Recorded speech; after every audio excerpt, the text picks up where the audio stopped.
Good morning. Today is 15th of April 2017 and we are going to discuss the articles of The Hindu. सबसे पहले नजर डालते हैं कौन कौन से आर्टिकल्स आज हम डिस्कस करने जा रहे हैं। पहला जो आर्टिकल है 10 विधानसभा क्षेत्रों में उपचुनाव हुए उनके नतीजों को एनालाइज कर रहा है जो ये आर्टिकल है।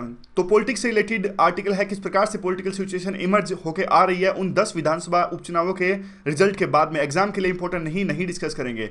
नीचे का जो आर्टिकल है, नॉर्थ कोरिया की काफी धमकियों के बाद में यूएस ने अपना एयरक्राफ्ट कैरियर भेजा कोरियर पेनिनसुला में। तो अब किस प्रकार से वहां पे टेंशंस क्रिएट हो गई हैं, तो वो सब चीजें डिस्कस कर रहा है ये आर्टिकल, इसे हम डिस्कस करेंगे। बीच का जो आर्टिकल है एम के नारायणन साहब के द्वारा लिखा गया, पूर्व में नेशनल सिक्योरिटी एडवाइजर थे और वेस्ट बंगाल के गवर्नर भी थे। दलाई लामा की तवांग के अंदर विजिट के बाद में किस प्रकार से रिलेशंस हैं वो इंडिया और चाइना के इमर्ज हो रहे हैं, वो सब चीज़ें डिस्कस कर रहे हैं ये आर्टिकल, और काफ़ी इंपॉर्टेंट आर्टिकल है, इसे हम डिस्कस करेंगे। नीचे का जो आर्टिकल है, डॉक्टर्स के अगेंस्ट में आजकल हमले काफ़ी ज़्यादा हो रहे हैं। तो क्यों डॉक्टर्स पे हमले आजकल ज़्यादा हो रहे हैं और किस प्रकार से इन हमलों को अवॉइड किया जा सकता है, तो काफ़ी इंपॉर्टेंट आर्टिकल है ये, इसे भी हम डिस्कस करेंगे। यहाँ पे जो आज का पूरा आर्टिकल है, सैटरडे है, शनिवार को ग्राउंड जीरो आता है। काफ़ी फैक्चुअल भरा ये आर्टिकल होता है जो एग्जाम के लिए इंपॉर्टेंट नहीं होता, इसे हम नहीं डिस्कस करेंगे। चलिए स्टार्ट करते हैं बैकग्राउंड के साथ में इंडिया और चाइना के बीच का जो आर्टिकल है। देखिए, दलाई लामा ने अभी अरुणाचल प्रदेश के तवांग और दूसरी जगह पे अपनी विजिट की, और तवांग काफ़ी इंपॉर्टेंट है चाइना के लिए, और वैसे अभी ये इंडिया का इंटीग्रल पार्ट है। चाइना के लिए इसलिए इंपॉर्टेंट है क्योंकि देखिए ये सेकंड लार्जेस्ट बुद्धिस्ट मोनेस्ट्री है लहासा के बाद में तिब्बत में, और तिब्बत में आपको पता है काफ़ी एक प्रकार से इंस्टेबिलिटी रहती है और काफ़ी राइट्स की मांग करता है तिब्बत, और कई सेक्शंस तो तिब्बत के हैं वो सेपरेटिस्ट मूवमेंट भी चलाते हैं। और आपको ये भी याद होगा कि 1959 में जब दलाई लामा तिब्बत से इंडिया के अंदर में आए थे तो वो इसी रूट से आए थे, यहीं से तवांग से आए थे, और उसके बाद से एक प्रकार से इंडिया के अंदर में जो गवर्नमेंट इन एक्साइल जिसे कहते हैं वो इंडिया के धर्मशाला में इनका हेडक्वार्टर है, और काफ़ी संख्या में मकलोडगंज जो हिमाचल प्रदेश है वहाँ पे भी तिब्बतियंस मिलते हैं हमारे इंडिया के अंदर में। तो चाइना को ये बात कतई अच्छी नहीं लगती। चाइना गाहे बगाए इंडिया पर इस बात का आरोप लगाता रहता है कि इंडिया जो है वो तिब्बतियन मूवमेंट को फ्यूल करता है अपनी धरती से, और ऐसा भी कहा जाता है कि जो अगला जो दलाई लामा का अवतार होगा वो इसी तवांग से होगा, इसीलिए बार बार जो है चाइना तवांग को अपना बताता है। और इवन 1962 में जो अटैक हुआ था, चाइनीज जब हमारे इंडिया की धरती पर दाखिल हुए थे वो इसी रूट से आए थे, वो भी तवांग से होके आए थे। तो तवांग स्ट्रेटेजिकली भी काफ़ी इंपॉर्टेंट है, और बार बार चाइना जो है वो तवांग को अपना पार्ट बताता है। चाइना कहता है कि जो तवांग है वो तिब्बत का पार्ट है, तिब्बत है वो चाइना का पार्ट है, इसलिए तवांग भी चाइना का पार्ट हुआ। अब 2005 में इसकी तवांग की इंपॉर्टेंस ये 2005 का एग्रीमेंट बताता है। 2005 में एक एग्रीमेंट साइन हुआ जिसको कहते हैं agreement on political parameters and guiding principles. इसमें इस तरह की बात की गई कि इंडिया और चाइना अपना बॉर्डर डिस्प्यूट सोल्व करने के लिए एक थोड़ा सा बात यानी एग्रीमेंट करते हैं। उसमें यह कहा गया कि जो इंडिया और चाइना की बाउंड्री का जब क्वेश्चन सेटल किया जाएगा, जब जनता को सेटल नहीं किया जाएगा, यानी जो अभी लोग जहां पे सेटल्ड है वहीं पे सेटल्ड रहेंगे, लेकिन बाद में उन्हें यूं लगा क्योंकि तवांग जो है वो काफ़ी ज़्यादा इंडियनाइज्ड है, यानी वो उनकी जो एक प्रकार से जो फीलिंग्स है वो इंडिया के प्रति ही है ज़्यादा, और काफ़ी ज़्यादा है, बल्कि इवन जो नॉर्थ में जो लोग रहते हैं उनसे भी ज़्यादा हैं। देखिए, मैं आपको नॉलेज के लिए थोड़ी सी बात बताऊँ, यहाँ पे जो बॉर्डर इलाके होते हैं ना, बॉर्डर इलाकों में जो पेट्रियोटिज्म होता है, देशभक्ति होती है, वो काफ़ी ज़्यादा होते हैं, क्योंकि सरकार वहाँ पे कई तरह के प्रोग्राम्स चलाती है, और उनका जो करिकुलम होता है, सिलेबस होता है, वहाँ पे भी इस तरह का सिलेबस उनका होता है ताकि देशभक्ति की भावना उनमें और ज़्यादा हो। क्योंकि कल को अगर बाय चांस किसी इस प्रकार की सिचुएशन बनती है, कुछ लड़ाई होती है, तो कम से कम जो जनता है पूरा देश के साथ, पूरे तन मन धन के साथ, पूर्णतः देश के साथ रहे। किसी कारणवश जम्मू एंड कश्मीर में ऐसा नहीं हो पाया क्योंकि पाकिस्तान की वजह से, पाकिस्तान एक फैक्टर रहा है यहाँ पे जो बार बार इंस्टेबिलिटी फ्यूल करता है, लेकिन अदरवाइज ये पूरा अरुणाचल प्रदेश और जो ये पूरा एरिया है वहाँ पे पूरी देशभक्ति बहुत ज़्यादा है, तो काफ़ी ज़्यादा इंडियनाइज्ड है जो तवांग है।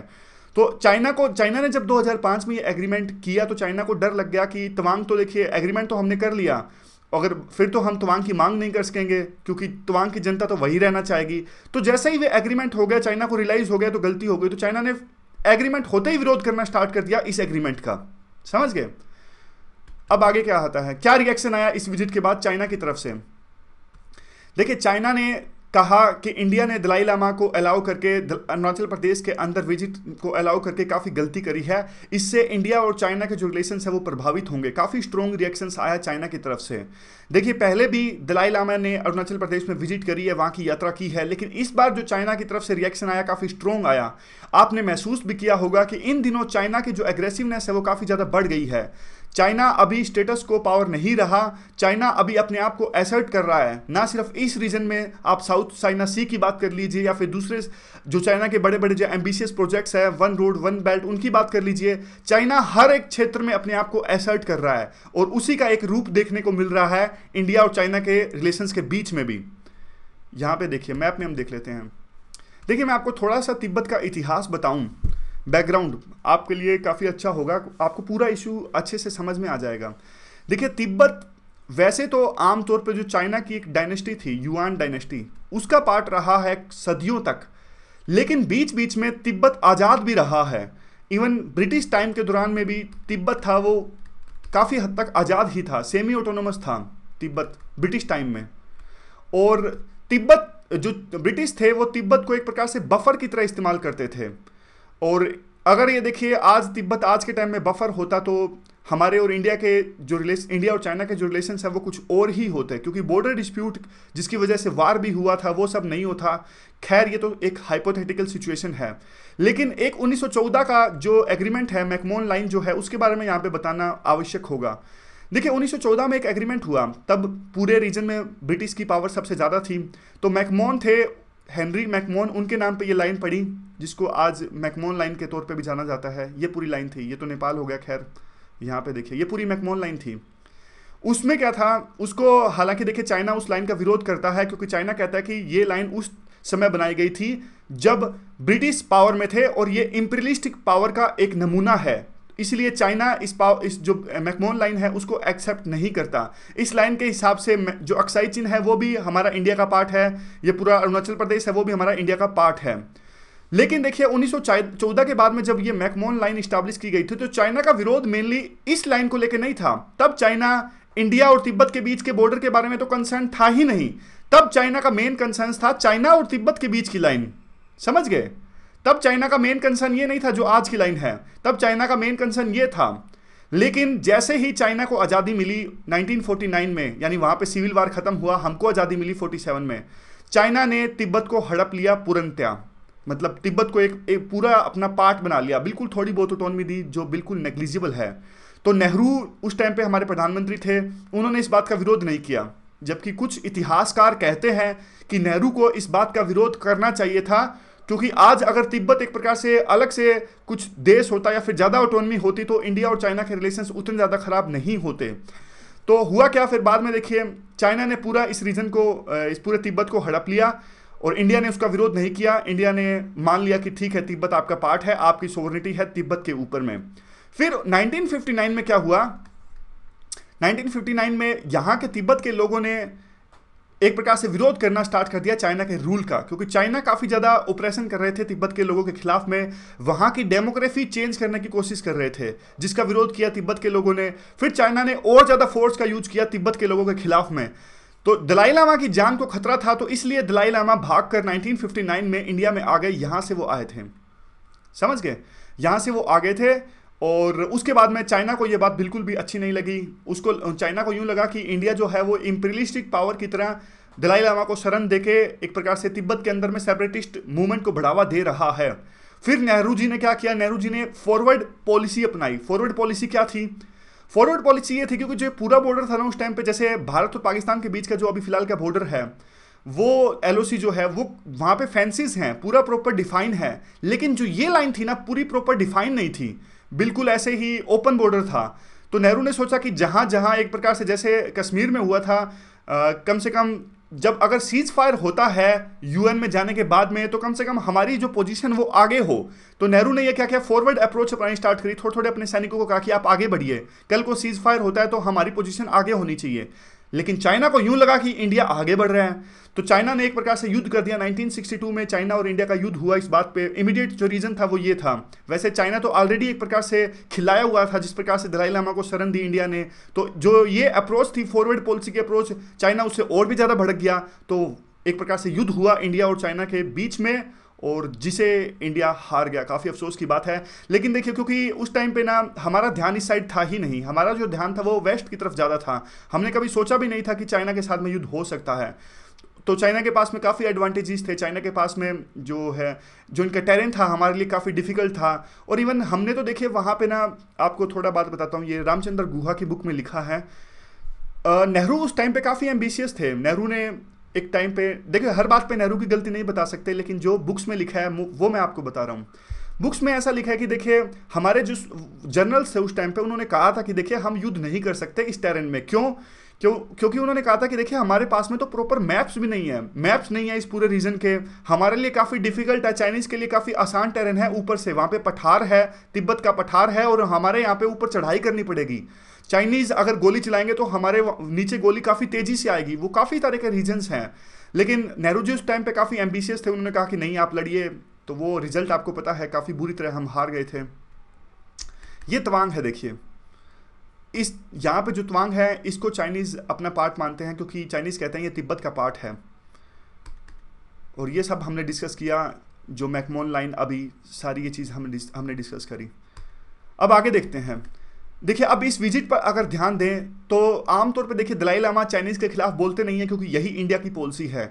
इंडिया बार बार ऐसा कहता है कि दलाई लामा को इंडिया ने इसलिए शरण दी है क्योंकि वो धार्मिक गुरु है। हम कतई इजाज़त नहीं देते कि दलाई लामा इंडिया की धरती पर रह के तिब्बत के लिए सेपरेटिस्ट मूवमेंट चलाएं, और आमतौर पर दलाई लामा भी रिस्ट्रेंट रखते हैं। लेकिन जिस प्रकार से चाइनीज़ अब अपना एग्रेसिव रुख दिखा रहे हैं, तो इंडिया ने भी थोड़ा बहुत अपनी पॉलिसी को चेंज किया है, और उसका असर देखने को मिला। देखिए इस बार दलाई लामा ने अपने विजिट में चाइनीज़ को इनडायरेक्टली क्रिटिसाइज किया। इनडायरेक्टली कैसे क्रिटिसाइज किया, ये देखिए कुछ वर्ड्स देख लेते हैं जो दलाई लामा ने यूज किए चाइना के खिलाफ में।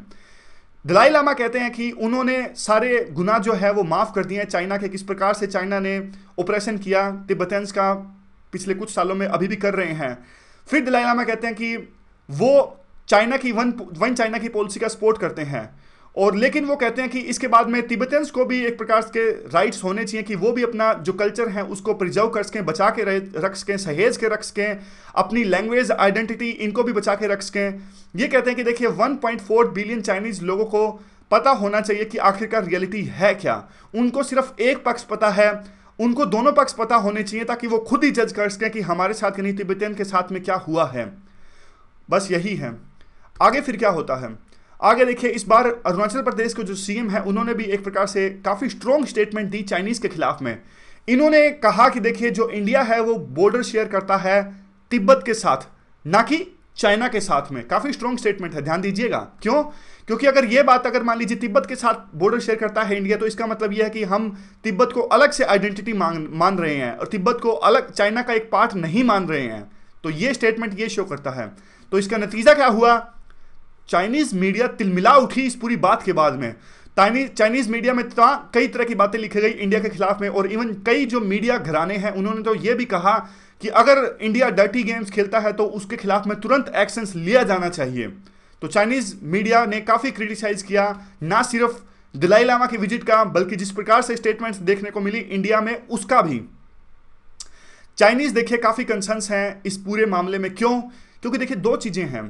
चाइनीज़ एक तो तिब्बत में ऑलरेडी काफ़ी इंस्टेबिलिटी रहती है, तो दलाई लामा बिल्कुल तवांग में विजिट करते हैं जो बिल्कुल तिब्बत से अटैच्ड है, तो तिब्बत में एक प्रकार से उबाल आ जाता है। और दूसरा जिनजियांग जो रीजन है वहाँ पे भी काफ़ी इंस्टेबिलिटी है। जिनजियांग में जो एक प्रकार से जो रेडिकल मुस्लिम्स हैं वहाँ पे, और वो एक प्रकार से वहाँ पे वो भी अलग देश की मांग कर रहे हैं जिनजियांग में, और वहाँ पे भी काफ़ी ह्यूमन राइट्स वायलेशंस देखने को मिलते हैं। अभी हाल फिलहाल में चाइना ने अपना एक नेशनल सिक्योरिटी कंसेप्ट डिक्लेयर किया, जिसमें उन्होंने काफ़ी तरह की रेडलाइंस ड्रान करी। ये रेडलाइंस क्या होती हैं? रेडलाइंस आप एक तरह से इनको लक्ष्मण रेखा कह सकते हैं। रेडलाइंस देखिए इस तरह की रेडलाइंस थी कि चाइना कभी भी अपने लेजिटिमेट राइट्स को कॉम्प्रोमाइज़ नहीं करेगा, इसके अलावा अपने कोर नेशनल इंटरेस्ट को कभी सेक्रीफाइस नहीं करेगा। और अभी देखिए चाइनीज़ मीडिया का ये कहना है कि, और चाइनीज़ के कुछ एक्सपर्ट्स का कहना है कि दलाई लामा की ये जो विजिट है वो डायरेक्टली चाइनीज़ के कोर इंटरेस्ट को इन्फ्लुएंस करती है, यानी उनको सेक्रीफाइस करती है, जो कि अभी अभी हाल फिलहाल में जो चाइना ने अपना नेशनल सिक्योरिटी कंसेप्ट डिक्लेयर किया था उसका एक हिस्सा है। इसलिए चाइना तिलमिला उठा पूरी इस विजिट के बाद में। यहाँ पे देखिए जिनजियांग आपको दिखाना था, यहाँ पे जिनजियांग रीजन है, यहाँ पे भी अलग से देश की मांग चल रही है या तिब्बत है। तो ये दोनों रीजन्स में सेपरेटिस्ट मूवमेंट चल रही है चाइना के अंदर में, और चाइना काफ़ी कंसर्न रहता है इन दोनों मूवमेंट से। देखिए काफ़ी रीजन्स हैं, तिब्बत और इसको पार्ट मान लिया जाए तो फिर चाइना जिसके पास में आज सबसे ज़्यादा, आपके रशिया के बाद में दूसरे नंबर पे चाइना के पास में सबसे ज़्यादा लैंड है, वो कम हो जाएगा। और बाकी कई डायमेंशंस भी हैं क्यों ये दोनों जिंगजियांग और तिब्बत इंपॉर्टेंट है चाइना के लिए में। तो कुछ सजेशंस देते हैं एम के नारायणन जिन्होंने आर्टिकल लिखा। ये कहते हैं कि देखिए 1962 का जो वार हुआ उस टाइम पे हम काफ़ी कंप्लेसेंट थे, हमने सोचा भी नहीं था कि चाइना हम पे अटैक करेगा। हमने असाइलम दिया था दलाई लामा को, जो कि एक रीज़न था। ये सब बातें हमने अभी डिस्कस करी। तो फिर ये कहते हैं कि देखिए हमें एक प्रकार से सावधान रहना चाहिए इस समय। क्यों? क्योंकि ये कहते हैं कि देखिए दलाई लामा की वजह से चाइना ने अटैक किया। वन ऑफ द रीज़न था 1962 में हम पे अटैक किया। तब तो दलाई लामा इतने बड़े इंटरनेशनल लीडर भी नहीं थे, और इंडिया वो नैम का एक प्रकार से लीडर था। आज तो सिचुएशन काफ़ी ज़्यादा चेंज हो चुकी है। आज तो दलाई लामा जो हैं वो एक प्रकार से अंतर्राष्ट्रीय लीडर हैं, और दूसरा चाइना भी आज काफ़ी पावरफुल हो चुका है, और वो कतई इनस्टेबिलिटी बर्दाश्त नहीं कर सकता तिब्बत के अंदर में। क्यों? क्योंकि चाइना देखिए ग्लोबल पावर बनना चाहता है। जब तक तिब्बत के अंदर में इंस्टेबिलिटी रहेगी तो एक प्रकार से जो एम्बिशंस है चाइना के ग्लोबल पावर बनने के, वो इफेक्ट होते रहेंगे। अब कुछ चाइनीज माइंड्स को रीड करने की बात कहते हैं आर्टिकल में। बस ये कंटेक्स्ट समझने के लिए इंपॉर्टेंट है, नोट्स बनाने के लिए इंपॉर्टेंट नहीं है। ये कहते हैं कि देखिए एनालिसिस के लिए इंपॉर्टेंट है ये कहते हैं कि देखिए चाइनीज़ के माइंड्स में काफ़ी बार स्ट्रेटेजिक इनसिक्योरिटी रहती है, और चाइनीज़ काफ़ी ज़्यादा सेंसिटिव है डोमेस्टिक टेंशंस को लेके में। और ये चाइनीज़ जो है अपनी जो पॉलिसी बनाते हैं वो हिस्टोरिकल रीजन्स की वजह से बनाते हैं, और फिलहाल इनकी पॉलिसीज़ में रिवाइवलिस्ट देखने को मिल रहा है। यानी एक मिडिल किंगडम का कंसेप्ट है। चाइनीज़ कहते हैं कि मिडिल किंगडम ये था कि पुराने टाइम में काफ़ी ज़्यादा पावरफुल थे, तो अपने आप को दोबारा से असर्टिव बना रहे हैं। ग्लोबल पावर बनने की जो इनकी पॉलिसी है वो रिवाइवल करना चाहते हैं उस स्टेटस को। तो चाइनीज़ जो आमतौर पे जो चाइनीज़ पॉलिसी मेकर्स होते हैं उनका टेम्परामेंट होता है वो काफ़ी सावधानीपूर्वक होता है, लेकिन वो रिस्क लेने के लिए भी जाने जाते हैं। डेंग जियाओपिंग ये चाइनीज शासक थे 1978 के आसपास में। तो देखिए उनकी ये पॉलिसी थी कि चाइना जो है, उनकी पॉलिसी उस टाइम पे ये थी कि चाइना सारी सिचुएशन को ऑब्जर्व करे ठंडे माइंड से। चाइना आमतौर पे ये क्या करते हैं, चाइना वाले अपनी जो कैपेसिटीज़ है उसको छुपा के रखते हैं, कहीं दिखाते नहीं है बिल्कुल भी उनका जो बजट है वो कितना है, अपनी पावर को छुपा के रखते हैं। और बाइड योर टाइम, यानी सही समय का इंतजार करो, सही अपॉर्चुनिटी का इंतजार करो, फिर उस टाइम का फायदा उठाओ। आमतौर पे जो डेंग जियाओपिंग के टाइम में चाइनीज़ की पॉलिसी ये थी, लेकिन आर्टिकल कहता है कि चाइना जो है अपनी पॉलिसी को अब बदल रहा है, और अभी हाल फिलहाल में डिफेंस बजट जो है वो काफ़ी ज़्यादा है, और इंडिया को इस बात को रियलाइज़ करते हुए इंडिया को सावधानी बरतनी चाहिए, ये कहते हैं। फिर लास्ट पॉइंट तो वन रोड वन बेल्ट का है। कुछ नहीं, ये वन रोड वन बेल्ट में तो यही कहते हैं कि सारे जो आसपास के पड़ोसी मुल्क हैं हमारे, वो वन रोड वन बेल्ट को एक्सेप्ट कर रहे हैं। तो काफ़ी समय तक इंडिया जो है वो एक प्रकार से इसको इग्नोर नहीं कर सकता, और एक प्रकार से जो है खतरा ये है कि इंडिया अलग थलग पड़ जाएगा इस पूरे रीजन में, इस प्रोजेक्ट के कारण में। सिंपल सी बात है। तो अगले आर्टिकल की तरफ में चलते हैं। देखिए वायलेंस काफ़ी ज़्यादा हो रहा है डॉक्टर्स के खिलाफ में, और डॉक्टर्स ने हड़ताल कर दी है इस बात से, और पिछले दिनों हड़ताल करी और अपने लिए सिक्योरिटी की मांग कर रहे हैं। और काफ़ी बार तो देखिए वायलेंस होता क्यों है, पेशेंट की यानी मरीज़ की डेथ हो जाती है, या फिर कई बार पैसों के कारण में वायलेंस होता है। कई बार डॉक्टर्स जो हैं बॉडी को देने से मना कर देते हैं, या फिर इलाज करने से पहले पैसों की मांग करते हैं। तो ये सारे जो रीजंस होते हैं उसकी वजह से डॉक्टर के खिलाफ में हमले होते हैं। कई बार तो ऐसा होता है मरीज़ की मौत के बाद में डॉक्टर्स को जिम्मेदार ठहराया जाता है, लेकिन आमतौर पर जो मीडिया रिपोर्ट्स आती हैं वो यही आती हैं कि जो भी रिसोर्सेज अवेलेबल थे, जो भी इंफ्रास्ट्रक्चर अवेलेबल था हॉस्पिटल के अंदर में, उन सबको मैक्सिमम यूटिलाइज करते हुए भी मरीज की जान नहीं बचाई जा सकती, फिर भी डॉक्टर को जिम्मेदार ठहराया जाता है। तो एक अभी कैंपेन चलाया हुआ है डॉक्टर्स ने, सोशल मीडिया में भी मैसेज फैलाया जा रहा है कि कैसे डॉक्टर्स का जो ये प्रोफेशन है वो ईजी टारगेट हो गया है, काफ़ी हमले उनके खिलाफ में हो रहे हैं।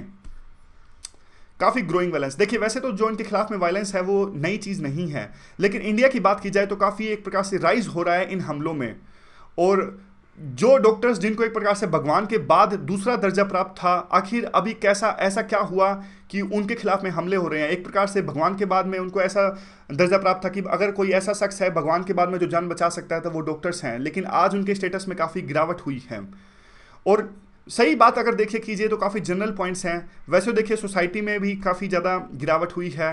वायलेंस में जनरली काफ़ी इंक्रीज आया है, और इंस्टीट्यूशंस के अंदर में फेथ में काफ़ी कमी आई है जनता की। ये सारे जनरल पॉइंट्स हैं। वैसे सोसाइटी में किस प्रकार से डिग्रेडेशन आई है, तो इंस्टीट्यूशंस में विश्वास लोगों का घटा है, और लोगों में कई बार लोगों में खुद में जो मार्जिनलाइजेशन होती है तो उसका असर देखने को मिलता है, उसका गुस्सा देखने को मिलता है कई सेक्शंस के खिलाफ में, जिसकी चपेटे में डॉक्टर्स भी आ जाते हैं। और साइंस की नॉलेज नहीं है लोगों को, सोसाइटी में साइंस की नॉलेज नहीं है, और वो ये सोचते हैं कि आज पैसों के दम पे या फिर दवाई के दम पे कोई भी इंसान को जीवित रखा जा सकता है, जो कि बिल्कुल कतई एक प्रकार से सच नहीं है। पैसों के दम पे इंसान को नहीं बचाया जा सकता, इस प्रकार की समझ कई बार लोगों में नहीं है, इसीलिए हमले होते हैं डॉक्टर्स के खिलाफ में। इनटॉलरेंस जनरली भी बढ़ रही है। वैसे स्टेट्स जो है वो फेल हो रहा है रूल ऑफ लॉ को इंप्लीमेंट करने में। तो ये तो जनरल पॉइंट्स हैं। वैसे ये जनरल पॉइंट्स तो आप किसी के खिलाफ भी लिख सकते हो। अब स्पेसिफिक पॉइंट्स की बात करते हैं। देखिए, अगर स्पेसिफिक पॉइंट्स की बात की जाए तो परसेप्शन आमतौर पर यह है कि डॉक्टर्स जो हैं वो लेजी होते हैं, वो लालची होते हैं, और वो रिच और पावरफुल लोगों के लिए काम करते हैं। इस प्रकार की परसेप्शन होती है आमतौर पर डॉक्टर्स के अगेंस्ट में। आमतौर पे मतलब सभी डॉक्टर्स के खिलाफ में आप नहीं कह सकते, आज भी बहुत से ऐसे लोग हैं डॉक्टर्स की काफ़ी इज्जत करते हैं। तो ये स्टेटमेंट्स आपको ऑन द माउथ नहीं ले सकते, मतलब बिल्कुल जनरलाइज नहीं कर सकते चीज़ों को। देखिए, जो डॉक्टर्स हैं वो कहीं ना कहीं रिस्पॉन्सिबल हैं, वो भी एक सोसाइटी का पार्ट है, और वो भी कहीं ना कहीं उनको भी एक प्रकार से आप कह सकते हो कि काफ़ी तरह की इनजस्टिस का सामना करना पड़ता है अपनी ऑर्गेनाइजेशन के अंदर में। कैसे, एक एग्जांपल के तहत हम समझते हैं।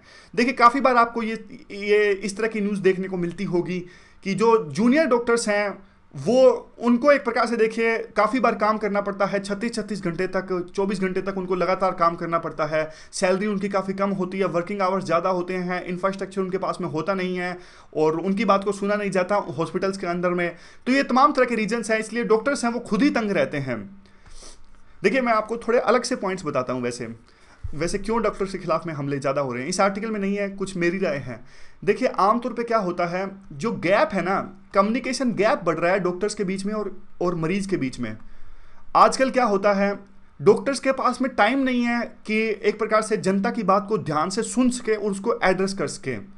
अब कई बार कैसा होता है, जब मरीज की मौत हो जाती है ना, तो जो सीनियर डॉक्टर हैं वो तो निकल जाते हैं, और जूनियर डॉक्टर को कहा जाता है कि आप बता दीजिए मरीज के रिलेटिव्स को।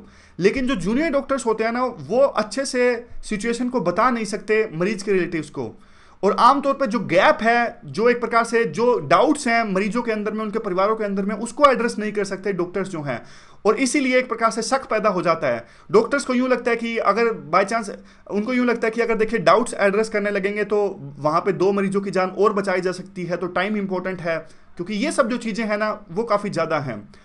और काफ़ी बार देखिए जो है वो मरीज़ भी बहुत हद तक काफ़ी बार रिस्पॉन्सिबल होते हैं। तो मरीजों को यूँ लगता है कि देखिए हमने तो समय तक पहुंचा दिया था अपने परिवार वालों को, डॉक्टर रिस्पॉन्सिबल है, डॉक्टर उसकी जान नहीं बचा सके, तो वो अपना स्टेटस इंक्रीज करना चाहते हैं सोसाइटी के अंदर में। काफ़ी बार ऐसा होता है कि हमने तो भाई पूरी कोशिश करी हमारे रिश्तेदार को बचाने की, ताकि सोसाइटी उन पर आवाज़ ना उठाए। तो ये कुछ और पॉइंट्स थे यहाँ वहाँ डिबेट में सुने थे। तो अब देखिए बात यूँ है कि स्ट्राइक्स जो हैं वो काफ़ी हद तक फ्यूटाइल रहती हैं, व्यर्थ होती हैं। जो डॉक्टर्स स्ट्राइक करते हैं, काफ़ी बार तनख्वाह बढ़ाने के लिए भी स्ट्राइक की जाती हैं। तो ऐसा संदेशा जाता है जनता के बीच में कि जो डॉक्टर्स हैं अपने आप में लालची होते हैं। तो ये कहते हैं, आर्टिकल कहता है कि देखिए स्ट्राइक्स जब हों तो उसके साथ साथ में डॉक्टर्स को वो मांगे भी करनी चाहिए, पेशेंट्स के राइट्स की मांग भी डॉक्टर्स को करनी चाहिए, उनके लिए अच्छी फैसिलिटीज़, यानी डॉक्टर्स जब अपने लिए स्ट्राइक करते हैं तो साथ में पेशेंट्स के लिए भी उनको काफ़ी तरह के राइट्स की मांग करनी चाहिए, उनके लिए अच्छी फैसिलिटीज़ की मांग करनी चाहिए, और एक इंडिविजुअल अटेंशन उनको दी जा सके, यानी ज़्यादा और ज़्यादा डॉक्टर्स की वैकेंसी जो है उनको फिल किया जाना चाहिए। इस तरह की मांग भी डॉक्टर्स को किया जाना चाहिए। और देखिए उनको एक बात समझने की आवश्यकता है, जो हेल्थ केयर है वो एक तरह से आप एहसान नहीं कर रहे हो मरीज पे, और ये एक तरह से उनका राइट है, ये आपकी ड्यूटी है। इस प्रकार के कई बार जो सेंटिमेंट्स होते हैं ना डॉक्टर्स के अंदर में, या फिर किन्हीं और सेक्शंस के अंदर में, मान लीजिए वकील की बात कर लीजिए या फिर आप ब्यूरोक्रेट्स की बात कर लीजिए, जब भी जनता उनके पास में जाती है तो कई बार इस तरह के सेंटिमेंट्स होते हैं कि काइंड ऑफ हम एहसान कर रहे हैं बता के। नहीं, कतई ये एहसान नहीं है, ये एक ड्यूटी है उनकी, मरीज को राइट है ये। और दूसरा, कई बार देखिए लोगों को यूं लगता है कि जो डॉक्टर्स हैं वो पावर स्ट्रक्चर का पार्ट हैं, इसलिए जब डॉक्टर्स स्ट्राइक करते हैं तो उनके खिलाफ में एम्पैथी बिल्कुल भी नहीं होती और उनको जनता की सपोर्ट नहीं मिल पाती डॉक्टर्स को, और इसलिए जो डिवाइड है वो काफ़ी ज़्यादा पैदा हो गया है। डिवाइड कैसे? देखिए आजकल आम जनता के पास में ना, कई लोगों के पास में काफ़ी पैसा है, वो अपना पैसा दिखाते भी हैं, वीआईपी पास का यूज़ करते हैं इलाज करवाने के लिए। तो आम जनता, जो गरीब जनता है, उनको यूँ लगता है कि हमारे पास में पैसा नहीं है, इसलिए हम रिसोर्सेज को एक्सेस नहीं कर सकते। तो इस प्रकार से इसलिए जो है वो काफ़ी बार गुस्सा पैदा हो जाता है, फ्रस्ट्रेशन पैदा हो जाती है मरीजों के अंदर में। उनको यूँ लगता है कि जो डॉक्टर्स हैं वो सिर्फ अमीर लोगों के लिए हैं, प्रिविलेज्ड क्लासेस के लिए हैं, इसीलिए वो वायलेंस दिखाते हैं। वो दिखाते हैं कि देखिए हमारे पास में पैसा नहीं था, इसलिए आपने ठीक से इलाज नहीं किया। और आगे का जो पॉइंट है वो भी रिलेटेड ही है वैसे।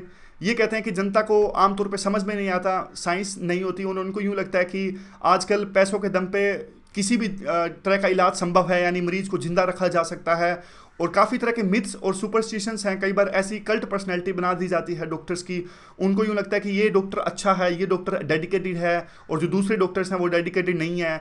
तो आर्टिकल कहता है कि देखिए आमतौर पे कुछ अगर करप्ट डॉक्टर्स को छोड़ दिया जाए तो मैक्सिमम केसेस में जो डॉक्टर्स होते हैं वो काफ़ी ज़्यादा डेडिकेटेड होते हैं।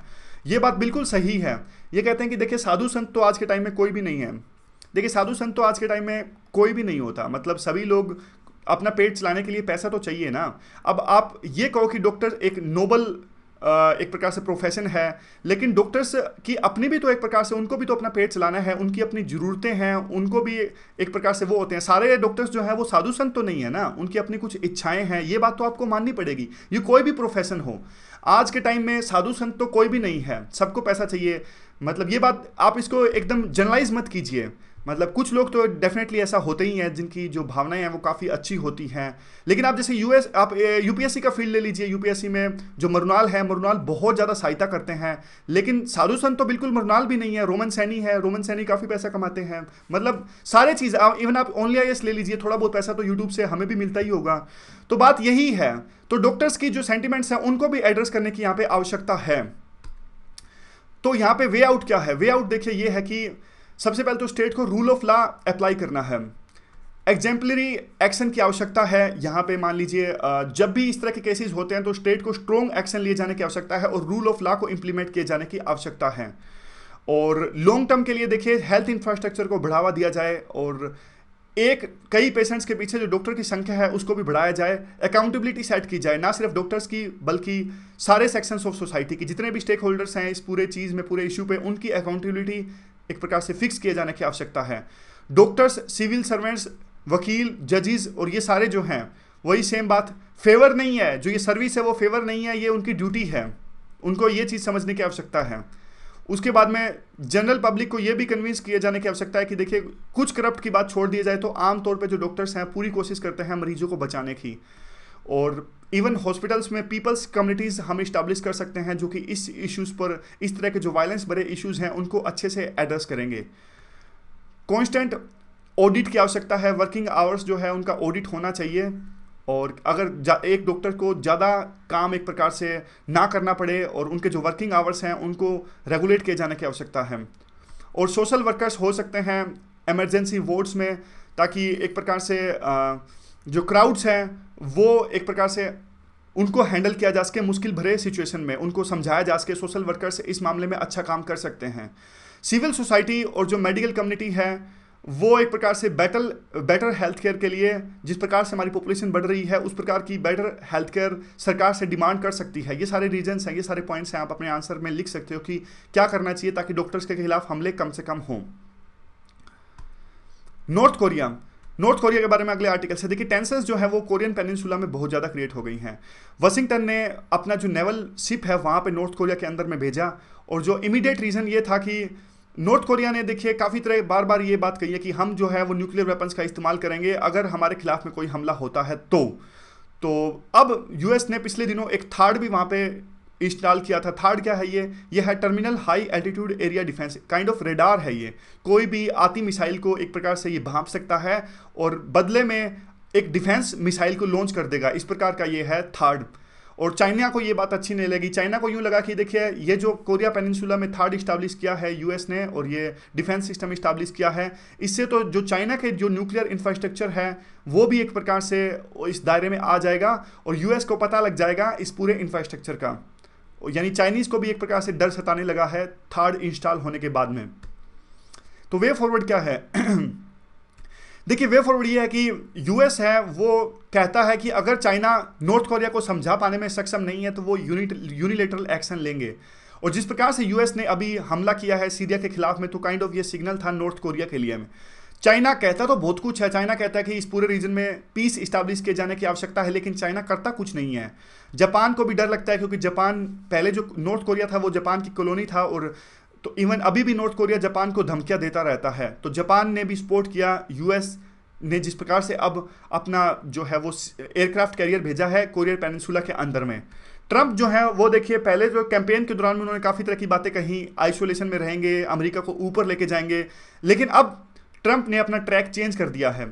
उन्होंने अब इंटरवेंशनिस्ट पॉलिसी अपनानी स्टार्ट कर दी है, जैसे सीरिया के अंदर में इंटरवेंशन किया, अभी इस प्रकार से इस कोरिया पेनिनसुला के अंदर में इंटरवेंशन कर रहे हैं। चाइना के कंटेक्स्ट में भी उन्होंने अपनी पॉलिसी चेंज कर दी है। अभी पहले तो उन्होंने काफ़ी तरह के आरोप लगाए कि चाइना करेंसी मैनिपुलेटर है, लेकिन उन्होंने अभी कंस्ट्रक्टिव एंगेजमेंट की बात कही कि चाइना के साथ में अच्छे से डील करेंगे, चाइना करेंसी का मैनिपुलेटर नहीं है। तो क्या चाहिए अब देखिए, एक रीजन और अच्छी यानी रैशनल अप्रोच की आवश्यकता है नॉर्थ कोरिया से डील करने के लिए। तो उसके लिए क्या करना चाहिए? सबसे पहले तो देखिए नॉर्थ कोरिया को समझाए चाइना की वो जो अपनी न्यूक्लियर कैपेबिलिटी है और जो ये मिसाइल्स है उनको एक प्रकार से पीछे लेके जाए और उनको एक प्रकार से डिस्ट्रॉय कर दे, या फिर कुछ इस प्रकार से अगर नॉर्थ कोरिया को समझाया जा सके। और दूसरा, यूएस और चाइना के बीच में भी कोऑपरेशन की आवश्यकता है नॉर्थ कोरिया को लेके, और ना सिर्फ नॉर्थ कोरिया के लेके बल्कि दूसरे इश्यूज हैं उनको लेके भी। तो ये पूरा आर्टिकल था। कल कोशिश करेंगे कि हम कुछ थिंक टैंक्स के आर्टिकल डिस्कस करें। तो आज के डिस्कशन में बस इतना ही। Thank you very much for discussion.